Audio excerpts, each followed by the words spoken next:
All right, welcome, Buddy Book Club. I'm Dylan here with my furry-footed companion, Keith, son of Dav. What's up, buddy? Hey, how we doing? Oh, that's why you asked me what that is. Okay. I appreciate that you didn't ask me why I wanted to know what your dad's name is. You just gave me your dad's name and left it at that. No, I like a good book where they say, or just any society where you're referenced by like son of or daughter of, whatever the case is. Doesn't have to be your father. You know that's what Mick means, right? Oh, does it? Yeah. So let's just say your last name is McDougal. It means son of Dougal? I believe. I could be making that up. Huh. Okay. Or maybe O means that, like O'Neill. Yeah, O'Connor. Gotcha. Well, we are the Buddy Book Club, and here we're breaking down some bestsellers, and this week we're headed to Middle-earth and diving into The Hobbit by John Ronald Reuel Tolkien. That's J.R.R. Tolkien for the uninitiated. If you'd like to recommend a book for us to read or reach out to us in any past episodes, you can visit our website, buddybookclub.com, or slide into our DMs on Twitter or Instagram, Buddy Book Club Podcast. You can listen to us on iTunes and Spotify, so please download and subscribe.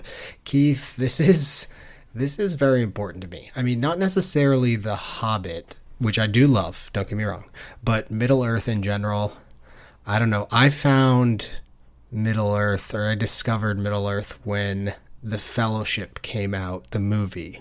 What are you, a Star Wars or Lord of the Rings guy? Because I feel like you can't be both. I love both, don't get me wrong, but Lord of the Rings for sure. Star Wars. If we're just talking like canon, Star Wars is great, don't get me wrong, but there's so much convoluted bullshit in Star Wars that it's like not canon. No, that's not canon. All of a sudden these characters come out. It's like, wait, who, what, where, when? You couldn't possibly do that with Tolkien's work because he's literally thought of every possible avenue. It's almost a little bit like J.R.R. Martin in the sense of like, if you just start digging into one character, you realize that there's hundreds of years of backstory on that particular character, or potentially thousands. It's like if you look up Gandalf, it's like, oh, okay, he's actually an angel and he's part of this thing of angels and they come from this area and it's because of this. And if you want to know a past adventure, this happened. It's like, wait, what? All of this knowledge just to go into like one character. I just don't even know how someone could have the time or energy to put that much backstory and stuff in. So that's why for me, it's Lord of the Rings. But here we're just tickling into Middle-earth, we're just getting The Hobbit. This was the first book that J.R.R. Tolkien wrote in Middle-earth, or at least that was published. Here, The Hobbit is, it's pretty much a fellowship of 14 LPs that endeavor to kill a dragon with no apparent plan or how to achieve it. That's the name of the game. What are LPs? Little people. Oh, alrighty. That sounds good. I'm not laughing at that. I was laughing at LP, the phrase, terminology. Like you thought it was like the Marshall Mathers LP? yeah. I was thinking of some video game reference, honestly. Like, what are the people, the non-player units? What are those called? NPCs. NPCs. Yeah. I said the fucking acronym. And you also said NPUs? Yeah. Wow, you're just nerding out. Oh, yeah. Yeah, is that a fair take on yeah, I said it's basically Rudiger story, but the exact opposite. It's about like a smaller under guy that no one believed in, but doesn't want to work hard at all, does not want to move, hates everything he's a part of, does not want to fight for that. He's not gritty in any way. It's like, yeah, it's Rudy Rudiger, but the opposite. Yeah. Except instead of sacking the quarterback as his achievement at the end of a meaningless game, he kills a dragon. Or he doesn't actually kill it. Yeah, he doesn't really do anything heroic, honestly, other than... What? I guess he saves people. We'll get into it. How dare you, yeah. Okay, well, let's get into it. Let's jump into Stock Up, Stock Down, Stock Up, The Hobbit, J.R.R. Tolkien. What do you got? Well, you already kind of mentioned it early, but formal introductions, Stock Up. So, you kind of already stole my thunder here, but... Typically, you know me, I'm not a big introduction formal person. No. I always think I'm going to forget names, mess up names. I forget my name when I'm introducing things. I'm like, and I'm, what's my name, Yeah, no, you're like, hi, Tom, this is Keith. And you're like, oh, no, I'm Keith. No, I'm Keith. Wait. Is my name Keith? Gandalf, the way he does it, I loved it. He's introducing Bilbo, and he goes, that's Mr. Baggins, a hobbit of good family and unimpeachable reputation, which... I fucking love. Yeah. I love that. I'm going to start doing that all the time. People be like, hey, who's that over there? I'm like, oh, that? That's my buddy. That's D-Man, a podcaster of questionable morals and a penchant for buggery. Yeah, so I think it's gonna work out. Carnies and circus folk. Yeah. And then you'll say, at your service. At your service. There's so much about those introductions that makes me happy. One is the at your service, which I appreciate as opposed to just saying like, hi. Also, having someone else introduce you, and then if you're like at a party or something and you just meet someone, usually it's like, oh, hi, and then you walk away. And that's why you forget their names, because you're like, I don't know anything about this person. Who knows? You see them later and it's like, oh, what was his name? But if the other person gives you a couple of your accolades or just says maybe what your interests are or stuff you've done, anything along those lines, not only would you remember their name, but also there's talking points in there. Like you're already set up. Yeah, it's a good point. Yeah. So if someone just says, oh, like this is Bilbo, he's a hobbit, unimpeachable thing. It's like, comes from the Tukes. It's like, oh, okay. It's like, oh, what's your Took family like? What's the deal with them? Are they similar to the Hardfoots? Are they different? Hard feet. I love that. I need to start doing that. I'd also appreciate it if it's just the other way. Like you don't like someone and you're like, oh yeah, this is my friend Greg, a relentless drunkard. Of slovenly nature. Yeah. Those kind of things. So yeah, I'm with you on there. Stock up for sure. But everyone's so quick-witted. He just brings up Bilbo and says all the things about him in a second, where I would be like, oh, this is Keith, son of Dave, an Irishman. Yeah. Spikeball. Okay. Yeah. My first stock up is trolls. So, at least in pop culture, our understanding of trolls are hides under bridges, makes you pay the troll toll. Even in the movies, the Lord of the Rings movies, they just kind of like they just kind of make noises and look terrible and are really stupid, to be fair. They don't have a lot, seems like, going on up top. But trolls have to be doing something in their downtime. Even Freddy Krueger, even he has to go home to his wife and, figure out his life. But in The Hobbit, we get this view of trolls that's much different from Harry Potter, Lord of the Rings, or even the furry ones that you comb their hair and have jewels as belly buttons. Naturally. These trolls, they sit around a fire, they converse with each other, they like to drink a little bit of booze, they have their beer with them, and most importantly, they're connoisseurs of cuisine. They're asking with the Hobbit and the ponies and whatnot, like, should we mince them up? Should we roast them? Should we boil them? How's that going to affect the texture of the different creatures they want to eat? These guys are interested in sitting down and enjoying a nice meal together, which is very common in Hobbit culture as well. So trolls and hobbits, I feel like, have a lot more in common. Yes, they might be a little gross. They might not bathe often. Hygiene is not a big deal for them. They might not wash their hands before they roast the hobbits, but at the same time, I think there's something good about trolls in this, and I actually felt bad when they got turned to stone. Gandalf, not your best. Okay, fair enough. I mean, I was going to ask the same thing about the dragon. What the hell is the dragon doing all day? He just sits in that cave? They haven't seen him or heard from him forever? Yes. I was like, what's he doing? I mean, they said he blocked up some passageways and whatnot, so he's definitely has some housekeeping to do. Yeah. I mean, the life of a dragon seems awful, just in general, based off of anytime I've ever seen a dragon and anything, they're just like in a cave by themselves. It sucks. To be fair, it sounds a lot like Donald Trump there. They pretty much just sit on their riches and then come out every now and then to spit hellfire on the common people and then go back into their cave. That's fair. No political affiliations on this podcast. Every politician, really, or most politicians. Yeah. My next stock up is the term ever. I don't know if you noticed this in the book, but ever is used like 1,000,000 times. It's actually used 95 times. I looked it up. And in every situation possible. Go on. He uses it as like a noun, an adjective, a verb. I don't know what any of those mean, by the way. I'm just making those things up. I have no idea. I don't know grammar. But he uses it like wicked, or like Northern Cal people use like hella. He's like ever quick, ever fast, he would say. Or he'd use it like as always, but like evermore or whatever. or you'd be like quick as ever, or you just basically use it every possible way. And I was just thinking about like the versatility of that word. It's good. I appreciate it. It's kind of like how I use vig, just for everything. Yeah. I could any word that's kind of ubiquitous. You like that word? For like, anything, I appreciate it. You just throw it out there. That's why I used to use I call people Joe, because it just you don't need to worry about their name, and then you can use it for everyone. It's Joe? Come on, Joe. Yeah, Joe. You know that Joe. Yeah. That's why I call everyone babe. Oh, yeah, I like that too. I think in the English language, the word set has the most definitions. Well, set and spike ball, that's the only one I know. So.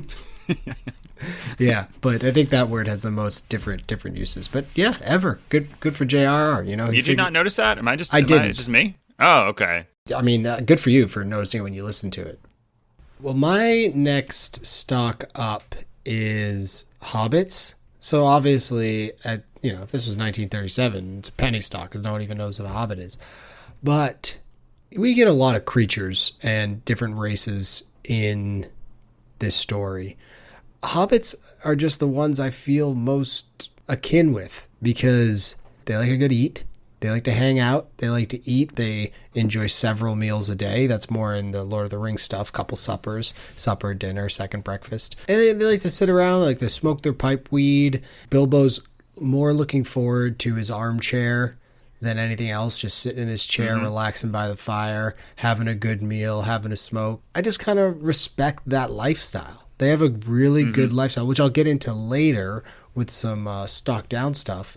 But nothing really sways him too much. He seems kind of in the middle, never too high, never too low. And it's something that I like to emulate. So Hobbits and Bilbo for sure, but Hobbits in general, stock up. I like that. And can I throw in real quick also cigarettes and smoking tobacco? Because anytime there was reference, it was seemed like the best time ever. They're like, then I just sat back after a great breakfast, smoked on my pipe, and it was like the most marvelous day ever. And I was like, God damn, I'm going to go pick up some Marlboro Reds. Or Virginia Slims, either one. I was like, that sounds terrific. I'd actually talk about stock up when vaping got huge and there were vape competitions to blowing rings and stuff. Yeah. I mean, that stock, if you see those videos, these guys are fucking losers. But Gandalf is number one. He's blowing smoke rings that change colors. His smoke rings are attacking other smoke rings. He's turning them into crazy stuff. He's using up all of his mana for that. I want to see one of these vape videos or whatever where someone dresses up as Gandalf and just blows some epic smoke rings. So yeah, sitting around blowing smoke rings with the boys, what's better than that? So smoking and hobbits, stock up. They both need to be represented. Yeah. Did you have any other stock ups? I had just a quick one, just because every time I heard anything about Gollum or the Misty Mountains or anything like that, I just thought of Led Zeppelin's songs. They referenced it a lot, and I always thought I just misheard it, and then I looked it up, and it's no, they just talk about they love Lord of the Rings. Yeah, they love Lord of the Rings. They based so many of their songs on Lord of the Rings. I always thought I just misheard them, and I was like, nope, this is just straight Lord of the Rings. They love that. My next and last stock up is high fantasy or epic fantasy, which is a subgenre of fantasy. Supposedly our boy J.R.R. Tolkien is the father of high fantasy, although there seem to be some high fantasy before this guy, William Morris. Before you say high fantasy one more time, can I correct you real quick? Yeah. It's high finance, so it's high fantasy. I don't know what you're saying it incorrectly. Yeah. But go on. I think they call it high fantasy because that's the best way to enjoy high fantasy. Because that's the best way to enjoy this kind of fantasy. But the idea being that this is as opposed to being our world, it's usually kind of a different world that has its own set of rules and people and creatures and whatnot, as opposed to low fantasy, which is set on Earth, but there's magical elements or stuff like that. So although there was other high fantasy type things before, it seems like Lord of the Rings really kicked everything to high gear. That's why we got a lot of the books that we've read before. I'm thinking Mistborn and even the last one we read, Six of Crows. Yeah. So high fantasy. There we go. That's my last. What do you have for stock down? Stock down adventure. If there's anything we could learn from this book, from All Quiet on the Western Front, from Six of Crows, is you don't chase the adventure. You know, you don't chase the money. You let the money chase you. That's why we're not successful here at Book Club. We're not chasing the money, all right? If we did, it wouldn't be a good adventure, you know? So, but yeah, the whole reason you want to make money and get treasure and all these things is so you can sit at a home in a nice house that you've made. You can have 2 breakfasts. You can have 2 dinners. You can blow smoke rings after dinner. The Hobbit already has that. Bilbo already has that. What's he doing? Why would you go on an adventure? What do you need gold for? You literally have everything you need. So don't chase that.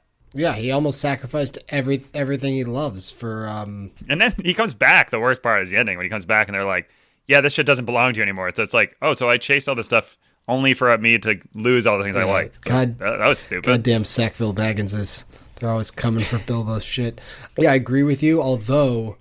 I think the point is, if there was, you know, I know that you're having a laugh at it, and but I do agree. When he comes home, the sound of the tea kettle coming on, and even like sitting there and having his tea, just had a different vibe to it. It's one of those things like once you've been through something like that, PTSD, you like couldn't enjoy it anymore. Yeah, it's like hard to enjoy tea when your hands are shaking like a leaf because you're in dragon dreams. And that whistle blows, and I jump under the table now, like before. Yeah, it's much different.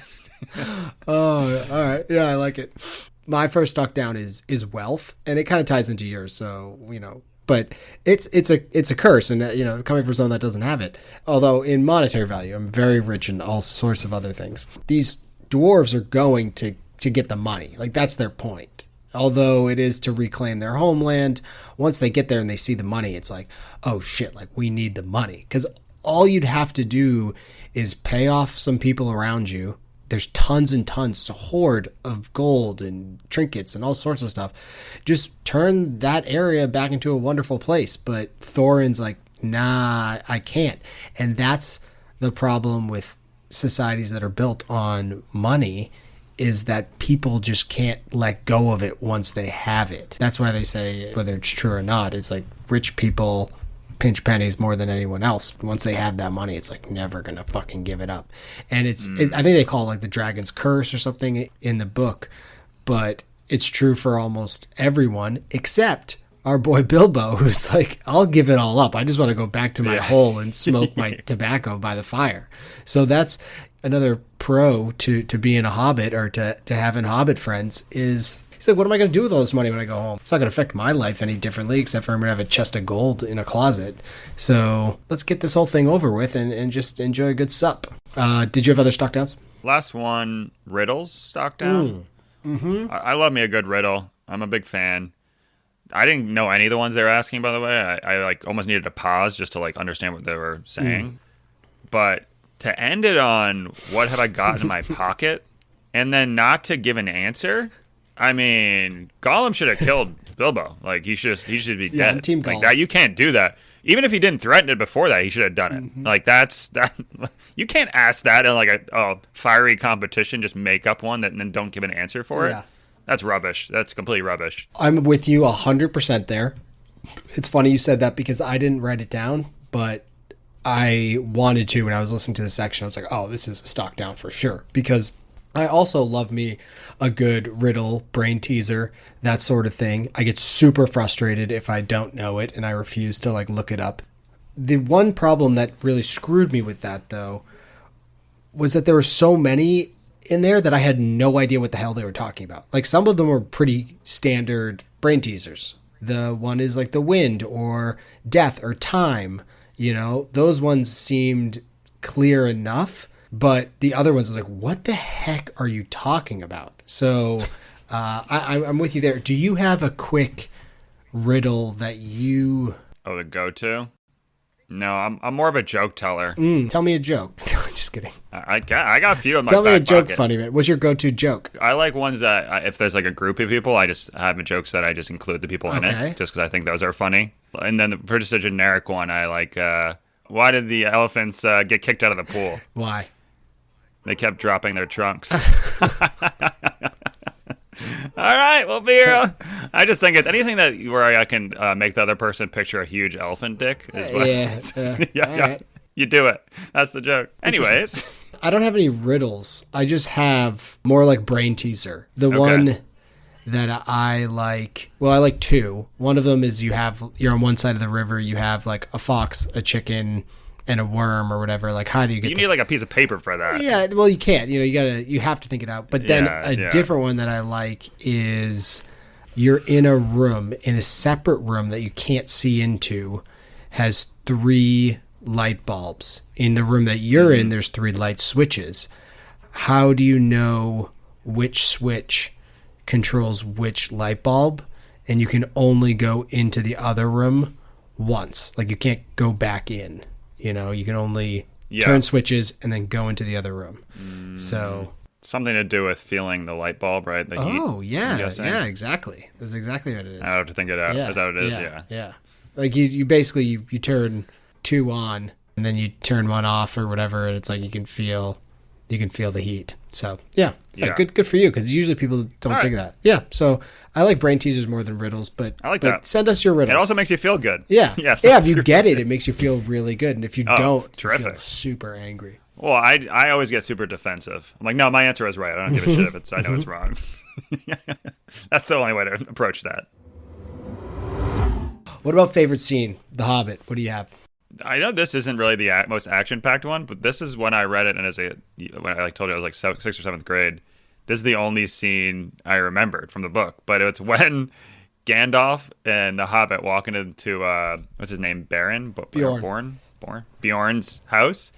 And in order to get all of them in the house, he just keeps on telling the story and adding more people. I don't know why, but I love that scene. That was the most clever scene. And I know there's action, I know there's a bunch of other stuff, but that's my favorite. Yeah. I don't know what else to say. That's just what it is. That scene, and I kind of forgot about it, but as I was listening to it, I was like, this is really clever, like written really cleverly. And additionally, it's fun for kids. Like, this is a kid's book.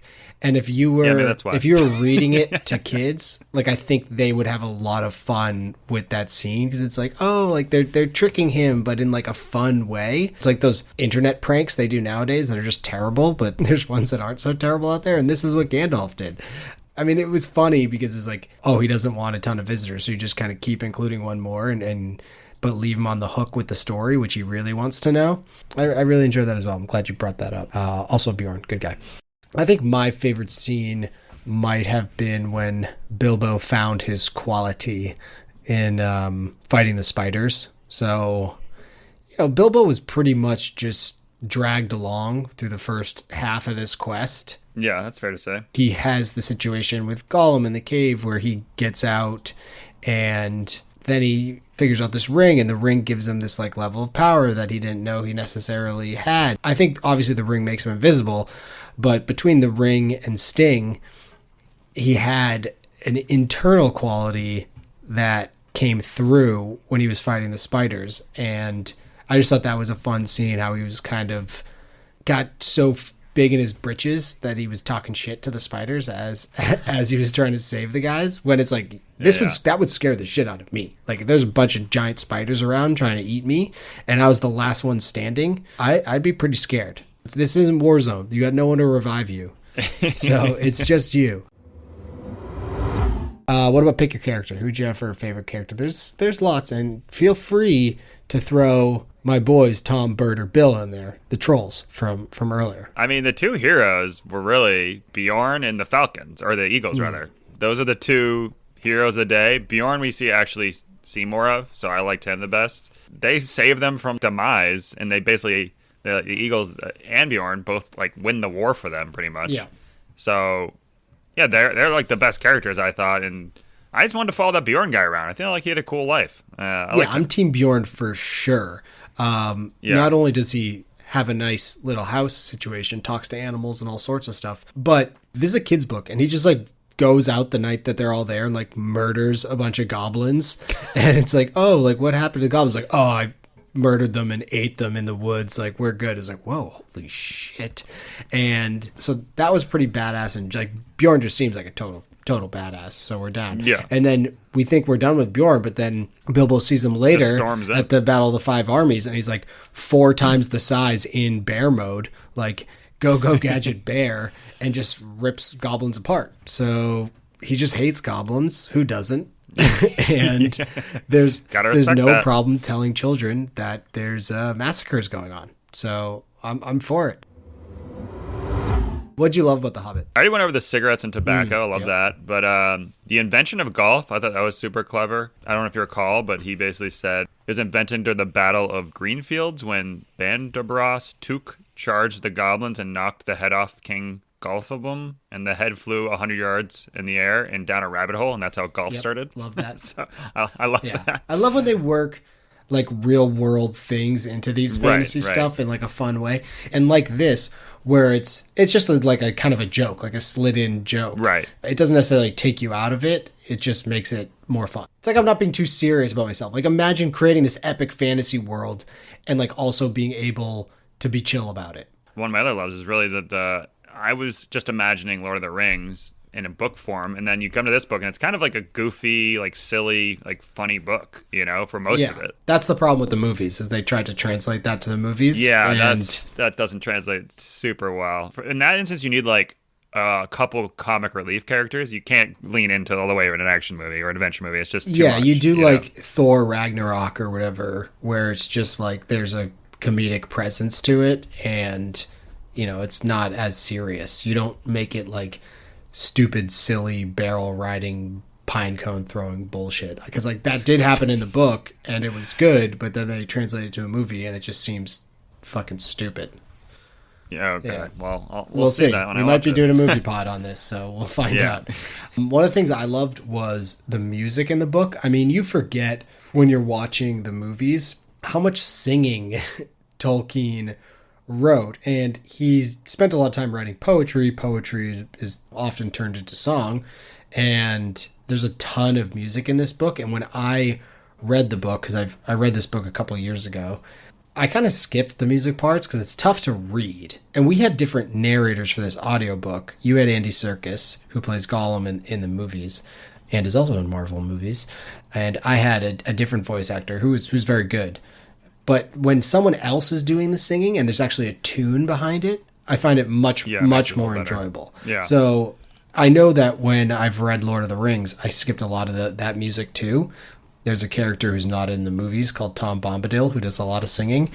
And once again, if you listen to the audiobook, it's much better. So the music in this I loved, but it's kind of audiobook version only because otherwise you're just kind of reading the lines. How was Andy Serkis with the music? He's good. I mean, he's a good singer. I mean, every voice was different, so he's obviously a great voice actor. The only thing I just had to slow it down because he would get super into things, so you had to turn the volume down, then he'd like whisper the next thing. Like, God damn it! That was the only thing, is like he's too good of a voice actor, you know.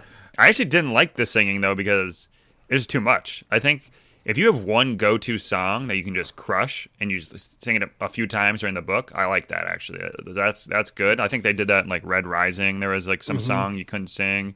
And then, like, you think of, like, Braveheart, or I'm sure even Lord of the Rings, there's, like, a theme song throughout the movies. Mm-hmm. And I like that when it starts playing, you know. You're like, oh, yeah, let's go. Yeah. But when you're doing, like, 12 different songs, it's like, is this a musical? Like, what are we doing here? Like, you know? I get what you're saying. I thought some were definitely better. I mean, they should have started playing Led Zeppelin, and then now we're starting to talk. But, like, the goblins had songs and stuff where, you know, in the movies, they're really just kind of just pure evil, which they are in the books as well. But if someone can sing, like, they obviously get some other emotions going on. That's the other thing. It's tough to imagine someone that's bad that's also like standing above your tree being like, no, we're gonna get you. You're gonna. It's like, all right, like, what are we doing here? The evil guy breaks down to strong. It's like a nut it does makes him a little less evil. Yeah. I mean, we've already kind of hit it several times, but Middle Earth in general, the creativity, the obvious. Oh yeah, for sure. They don't get into anything in The Hobbit in terms of the wider nature of the world, really, but there's obvious unseen depth in this land. They like reference other things that are going on, so you're like, oh, there's tons of lore here and stuff that happened that we haven't even nearly scratched the surface on in this book. So like there's really no wonder that they asked J.R.R. Tolkien to make a sequel. And actually a lot of this stuff, when they asked him to make the sequel and he wrote Lord of the Rings, he put in, like, in the second edition and further, like, more stuff into The Hobbit that wasn't in it before. So I'm wondering, because the necromancer, who they reference a couple times in this, is Sauron. So the necromancer Sauron, but I think that was added later. because that then becomes the story of Lord of the Rings. I'm wondering, like, if before he knew, like, J.R.R. Tolkien knew that Bilbo's ring was the Ring of Power, like the One Ring, or if, like, that story hadn't even been formed in his mind. I thought the reason that he was... Remember that at one point he gets sick because he had been wearing the ring a bunch? I thought the reason that he got sick was because he was basically having withdrawals from, like, not wearing the ring anymore. But I didn't know if that was setting that up, but then it doesn't reference it ever again. Yeah. Yeah, he was, like, one point he was sick for, like, a week. Either right after or right before the barrel thing. He'd just been wearing the ring for, like, a couple weeks straight. So... Yeah, withdrawals like Frodo had and stuff. Yeah. I don't know. I mean, I tried to find, like, what he added back into the original version, like what Tolkien added back to, you know, bring it more clearly into Lord of the Rings. But I mean, what a setup, what a world, phenomenal, just phenomenal. Yeah. What'd you hate about The Hobbit? I already mentioned the singing wasn't my favorite. I also really didn't like how soft the dwarfs were and how they made the Hobbit do everything. That kind of pissed me off. They're like, yeah, go down there, like, steal it from the dragon. It's your job. It's like, I've saved you like 6 times already. Like, what? How's this my job? Yeah. And then they were about to abandon him early on, and then the Hobbit's like, well, I'm loyal, so I got to save these guys like 7 times in a row after this. It's like a little pushback from the Hobbit should have been. Well, the whole book really should have been pushing back. But yeah, I was kind of pissed at the dwarves. They did go after him with the trolls. We'll give them that. But I actually had dwarves as one of my potential stock downs, but I didn't want to shit on any particular race. In the real world, in Middle Earth. Okay. Because for that exact reason, it was like, whoa, you guys had this quest. This plan was shoddy from the start, and then you get back to your homeland, and it's like, all right, you're the burglar. Like, make your money. He's like, bro, I saved you from the spiders, from the wargs and whatnot. I saved you from the elves. Like, get out of that dungeon. Saved him from the dragons. Like, he did yeah, a but bunch of times. Even the getting him out of the elves' prison and saving them from the spiders, like, that's their fair share. Okay, yes, I understand I'm here to steal from this dragon, but like he said, it would take 100 pack mules 100 years to get all this shit out. So what do you want me to do? Just every day go in and take a goblet? I'm 4 foot tall. Like, what do you expect from me? Also, we didn't even touch on this, but Bilbo potentially is a phenomenal athlete. When he jumped over Gollum, it said he jumped 7 feet. He can jump 7 feet, and on top of that, he was throwing rocks at something at some point during the book, and he's like, oh yeah, I'm really good back home at darts and lawn bowling and stuff like that. And I was like, fuck, another reason I just gotta hang with Bilbo. He's just wants to drink some beer, smoke his pipe tobacco, and play yard games, which is really what I'd want to do with my life. Like, Bilbo, come to my house, let's throw darts in the basement, play a little ping pong. He'd grill up some meat, and then like night you'd have a little puff of the little pipe, and some tea and biscuits to end the night off. I mean, that's I have some mead in my basement, Bilbo. Get over here. It's local Ipswich, Massachusetts mead. I'm with you on that. And I'm also kind of torn. One of the things I kind of hated was I'm torn about the crew. The 13 dwarves. Are there too many? Because I'd agree with we that. didn't get a lot of character development outside of Thor and Oakenshield. And actually, what I thought is the most references were probably to Thorin, Fili, and Kili, who at the end all die. Yeah. I was like, wait, what? I don't think that was in the movies. It's a kid's book, and all these characters are dead. I do like Beaufort. He's just a fat guy, and he embraces it. He embraces his weight. He's like, I'm not going up there, man. I'm too fat. Just leave me behind. And Balin seemed like a cool enough, like a wise old guy. But outside of that, Dory, Nori, I don't know what those guys do. Why do they have to be there? Why couldn't it have been 6 person? Yeah, I feel like also J.R.R. should have kind of done what I do when I write blogs, is like, I'll be like, all right, top 10 list of this, and I get down to it, I'm like, top 5. I'm not doing fucking 10 of these. Like, there's 5 more of these are going to take me forever. So I'm just going to, like, that's he should have just narrowed it down, But he probably just came up with, like, good names. He's like, fuck, I'm going to keep these guys in. What else do you hate? I didn't like that Bilbo was kind of whining about being hungry all the time, because it just made me hungry all the time. Every time I listened, I was like, damn, I could go some food right now. I'm like, wait a minute. He incepted you. I would have kind of liked, this would have been a great book for different perspectives. Mm-hmm. The fact that Bard gets introduced with like 100 pages left. Wait, who the fuck's this guy? And they're like, yeah, he's the hero for like the next 100 pages. You're like, wait, what? Yeah. Who is this? Yeah. Like, we should have had all the stories merging together. It would have been more epic. But I was like, oh, that's funny that they're talking about Bard. He must be big in the Lord of the Rings book. No. Nope. Yeah, so Bard is not like a character until like the end, and he seems like a really interesting character. Like he could be more. Also, like the Arkenstone, they just kind of leave until the end, and then it's like, oh, there's also this like incredible gem that's the heart of the mountain that's in there. And it's like, whoa, what? This thing's super important, and like this is the first time it's being discussed.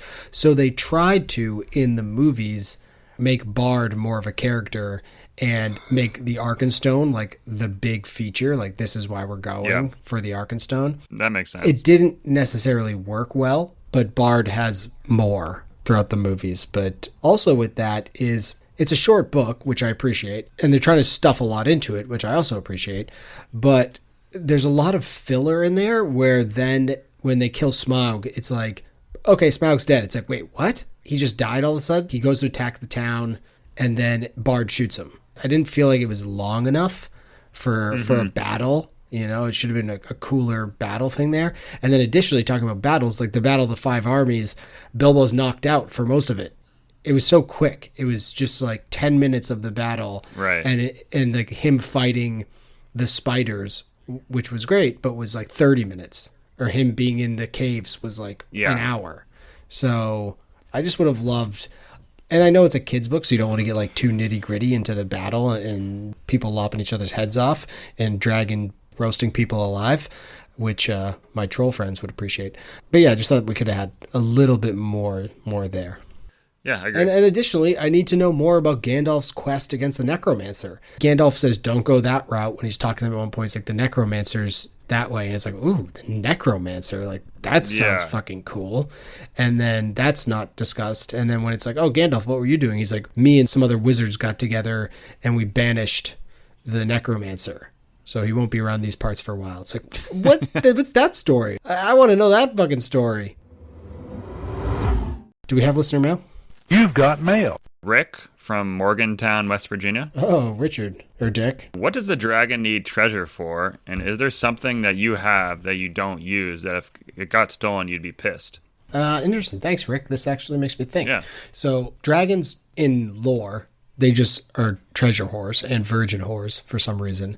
They just love to hoard treasure. And there's so many things that people do in this world that are unexplainable, like dendrophiliacs, that I don't know what that is, but okay. I think it's people who have sex with trees. So, if a dragon wants to hoard gold and sit on it, like, yeah, that checks out for me. I don't need much more than that. So I think that's why they do it. As for... I like how the answer to that is, well, people fuck trees, so... Yeah. It's like, what? Sitting on gold is not a big deal. I think people that fuck trees probably have some sort of chemical imbalance. So you're just saying dragons are all, like, mentally unstable? Yeah, they got some chemical imbalance. They just want to sit on gold. Okay. Like, it doesn't make any sense. Yeah, that's fair. You'd think you'd want to melt that gold down and make some sick dragon armor, like, on top of your scales. Although gold isn't really a good armor. It's pretty heavy, yeah. Yeah, and it's malleable, so... Do you have any other feelings towards that? Did I cover it? There's no way to answer that after saying, well, there's tree. I mean, you could literally say that about anything in the world. Well, there's tree fuckers. I guess that does make sense why you don't eat meat. That is what I say. Whenever I'm at work, I'm like, hey, why didn't you get me this back? You should do better. I'm like, you know what? I'm just a guy over here. You know there's people fucking trees out there? Go after Let's solve real problems here. What was the second part? Is there anything that you don't use, but if it got stolen, you get pissed like the dragon did? Don't use. Oh. Do you have an answer so I can think about it? The obvious answer is some sort of sentimental art or like thing that's sentimental that you don't really like. The other thing, physical object, golf clubs. I bought them. They're nice. I like playing golf. I don't play very often, and even when I do play, I usually travel. I rent clubs, but like if I came back and they were missing, I'd be like, "Hey, what the fuck?" It's like, you haven't used this in a year. I'd be like, "Yeah, but fuck you. I want those golf clubs." Yeah, that's fair. That'd be it. I think I have my stuffed animal as a child, baby bear, I like my that. boy. Yeah, you don't sleep with him still? No, I did until I went to college, right. though. I'm not afraid to admit it. I brought my teddy bear to college, but whatever. Yeah, I believe that. So I have him upstairs, and I wouldn't appreciate if someone took him. There's a lot of sentimental value. If someone did, I wouldn't even know he was gone for months. So at least the dragon knows his entire hoard. like he's on top of it. Bilbo takes that chalice and he's like, where the fuck's the chalice 1876 log number? Bring it back. Yeah, he's using the Dewey Decimal System over there. So yeah, I think that, and I hope to bequeath that to a child of my own. So I don't think the dragon's bequeathing anything else to anybody. So cool. Good listener mail. Thanks, Rick. We're not going to cast the movie because I think we're going to do a movie pod on this. And for those listeners out there in the new year, this will be our last podcast for 2022. This is our 40th episode in general. We've done 20 each year. We'll continue to try to keep that pace, but we're also going to be working in some movie parallels. Think of it like that crappy English class I was in, which was actually awesome, where you read the book and then you watch the movie, and I just watched the movies. So we're going to be doing that. So if you just want to watch the movies and tag along, we'll also be doing some movies that we didn't read the books for, or maybe aren't attached to books because we either like them or hate them and want to discuss. So we're probably going to be doing The Hobbit, probably just the first one because we're not watching 3 terrible Hobbit movies. Yeah. I might because I'm sick in the head. But you don't fuck trees though. So that's yeah, good. Exactly. They don't fuck trees. Well, as far as I know. I don't. I cut trees down. With your dick. So yeah, we're not gonna cast the movie. We'll talk about maybe some recasting or something along those lines when we get there. But Keith, The Hobbit, would you recommend it?